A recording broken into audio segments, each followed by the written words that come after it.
صلی اللہ علیہ وآلہ وسلم یہ قربانی کیا ہے؟ تو آقا کریم رؤوف الرحیم صلی اللہ علیہ وآلہ وسلم نے ارشاد فرمایا کہ یہ تمہارے باپ ابراہیم علیہ السلام کی سنت ہے، اور اس میں ہر بال کے بدلے میں اللہ تبارک و تعالیٰ تمہیں نیکی عطا فرماتا ہے، اور جب پہلا قطرہ خون کا زمین پہ گرتا ہے تو اللہ قربانی کرنے والے کے گناہوں کو معاف فرما دیتا ہے۔ یہ تو آپ سنتے ہیں، بار بار سنتے ہی رہتے ہیں، لیکن جو آیہ کریمہ قربانی کے موقع پہ پڑھی جاتی ہے، جو آیہ کریمہ قربانی کے موقع پہ پڑھی جاتی ہے، اللہ اپنے حبیب سے فرماتے ہیں قل ان صلاتی و نسکی و محیای و مماتی للہ رب العالمین۔ اے محبوب آپ فرما دیں کہ میری نماز، میری قربانیاں، حتیٰ کہ میرا جینا اور میرا مرنا سب اللہ کے لیے۔ اصل بات یہ آتی ہے اس دور میں کہ قربانی اللہ کے لیے ہونا چاہیے، قربانی بلکہ قربانی ہی نہیں، ہر کام اللہ کے لیے ہونا چاہیے۔ لیکن کل تک شادیوں میں دکھاوا تھا، کل تک ظاہری اعمال میں دکھاوا تھا، اور اب لوگوں کے یہاں عبادت میں بھی دکھاوا پیدا ہو گیا، اور خاص طور پر قربانی کے موقع پر یہ چیزیں زیادہ دیکھنے میں آتی ہے کہ لوگ دکھاوا زیادہ کرتے ہیں، اور لوگ اس پر گفتگو کرتے ہیں کہ اس کا جانور اتنے میں آیا اور اس کا جانور اتنے میں آیا۔ آپ جانور کتنے کا لاتے ہیں یہ اللہ کے نزدیک اہم نہیں ہے، آپ جانور کتنے کا لاتے ہیں یہ اللہ کے نزدیک اہم نہیں ہے، آپ جانور کیوں لا رہے ہیں یہ اللہ کے نزدیک اہم ہے۔ اس لیے کہ حدیث پاک میں آتا ہے کہ قیامت کے دن جب انسان کے اعمال کا دفاتر لے کر فرشتے اللہ کی بارگاہ میں پہنچیں گے تو ان کی نیکیاں بہت ساری ہوگی، اور فرشتے پیش کریں گے اللہ یہ کتنی نیکیاں لے کر کے آیا ہے؟ اللہ فرمائے گا فرشتوں تم نے صرف نیکی لکھی ہے کہ اس نے نیکی کی ہے، تمہاری نظر نیکی پر ہے، میری نظر نیکی کیوں کی ہے اس پر ہے، کیونکہ وہ علیم بذات الصدور ہے، وہ علیم و خبیر ہے۔ اللہ فرماتے ہیں کہ اس نے کیا کیوں ہے اس پر میری نظر ہے۔ اے میرے فرشتوں اس نے نیکی تو کی ہے مگر میرے لیے نہیں کی ہے، اس لیے اسے گھسیٹتے ہوئے جہنم کے اندر لے جاؤ۔ انسان کتنا لگا رہا ہے یہ قیمتی نہیں ہے، کیوں لگا رہا ہے؟ للہ رب العالمین، اللہ کے لیے ہونا چاہیے۔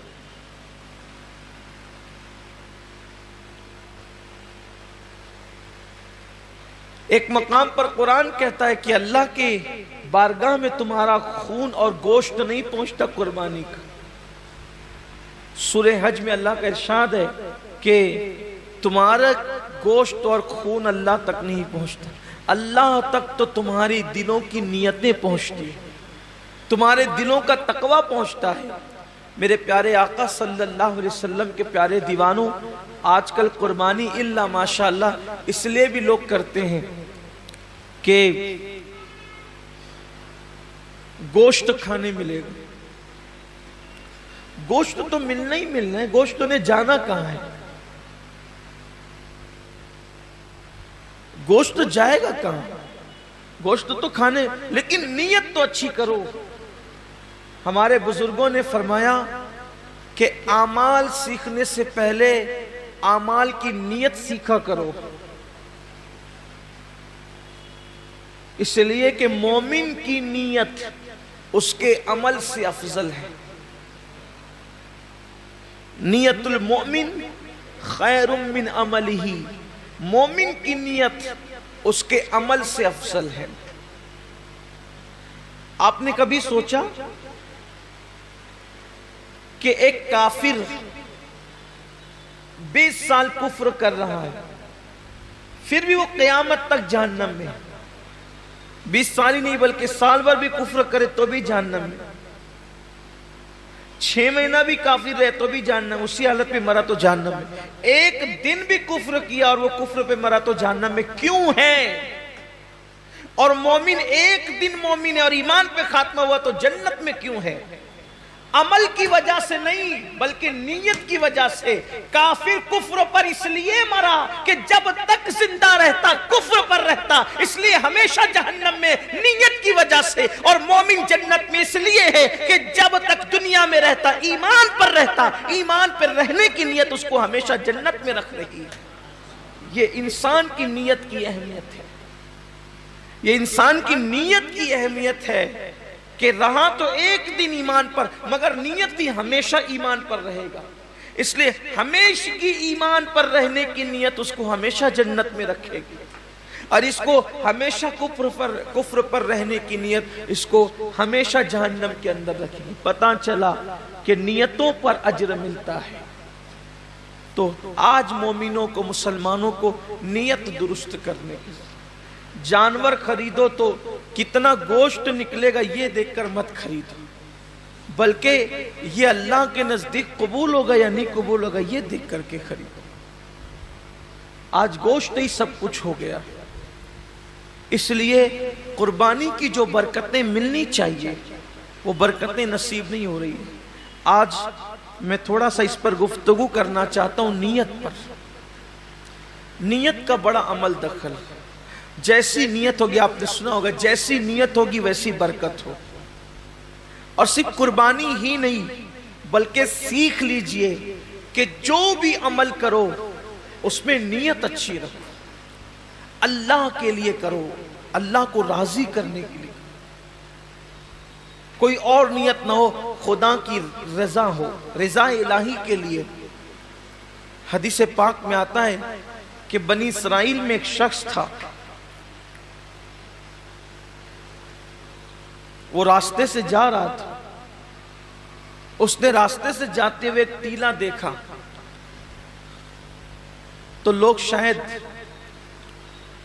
محتاج تھے اس دور کے یا اس علاقے کے، اس نے سوچا کہ کاش اگر میرے پاس ٹیلے جتنا سونا ہوتا تو میں محتاجوں میں تقسیم کر دیتا۔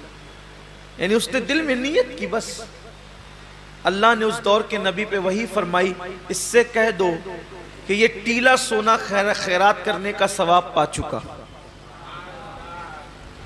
یہ ٹیلا سونا خیرات کرنے کا ثواب پا چکا۔ کیوں؟ اس نے نیت کی ہے۔ اور اگر بندہ سوچے کہ اگر میرے جیب میں پیسے ہوتے تو میں شراب پیتا، اور واقعی اگر ہوتے تو وہ پی لیتا، نیت کی اس نے، تو شراب پیے بغیر اب اس کو شراب پینے کا گناہ لکھ دیا جائے، اس لیے کہ وہ تو ہے ہی اس عمل کے کرنے کا مکمل طور پر اس نے عازم ہے، وہ اس نے عزم کیا ہے، لیکن چونکہ اس کی مجبوری ہے کہ اس کے پاس پیسے نہیں ہیں، اس کے پاس اسباب نہیں ہیں، یعنی کسی عورت کو دیکھے اور چند لوگ وہاں پر موجود اور انسان دل میں سوچے کہ اگر یہ مجمع نہ ہوتا، یہ بھیڑ نہیں ہوتی، یہ رکاوٹ نہیں ہوتی تو میں اس کے ساتھ بدکاری کرتا، فرمایا گیا اس کا شمار زانیوں میں ہوگا، اس لیے کہ اس نے مکمل عزم کیا ہے، اگر وہ رکاوٹ نہ ہو تو وہ کر گزرتا۔ تو وہاں نیت پر نیکی بھی مل رہی ہے اور نیت پر گناہ بھی مل رہا ہے۔